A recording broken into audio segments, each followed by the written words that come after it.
Tennessee would like to close on this matter. I think everything that needs to be said about the details of this deal have already been said. I do want to be recorded for history's purposes before I know what is going to happen in regards to this if it goes through.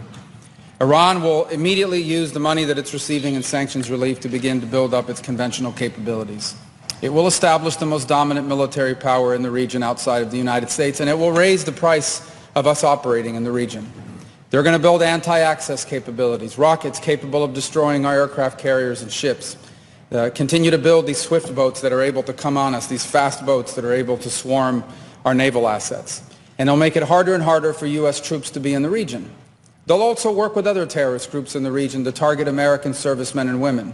And they may or may not deny that they're involved, but they will target us and raise the price of our presence in the Middle East until they hope to completely pull us out of that region.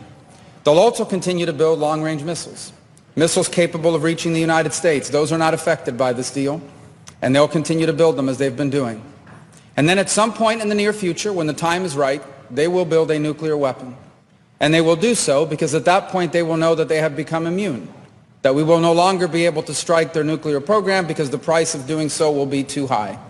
This is not just a work of imagination. It exists in the world today. It's called North Korea, where a lunatic possesses dozens of nuclear weapons and a long-range rocket that can already reach the United States. And we cannot do anything about it.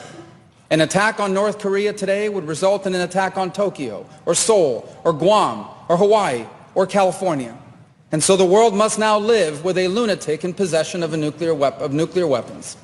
And this is the goal Iran has as well, to reach a point where they become immune to any sort of credible military threat because the price of a military strike would be too high.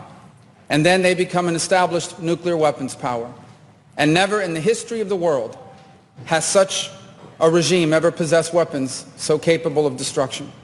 Iran is led by a supreme leader who is a radical Shia cleric with an apocalyptic vision of the future. He is not a traditional geopolitical actor who makes decisions on the basis of borders or simply history or because of ambitions. He has an religious apocalyptic vision of the future, one that calls for triggering a conflict between the non-Muslim world and the Muslim world, one that he feels especially obligated to trigger. And he's going to possess nuclear weapons. This is the world that we are on the verge of leaving our children to inherit. And perhaps we ourselves will have to share in it. And so I want to be recorded for history's purposes, if nothing else, to say that those of us who opposed this deal understood where it would lead. And we are making a terrible mistake. And I fear that a passage of this deal will make it even harder for us to prevent it. And I hope that there is still time to change our minds. But here's the good news. Iran may have a supreme leader, but America does not. In this nation, we have a republic, and soon we will have new leaders, perhaps in this chamber, but also in the executive branch.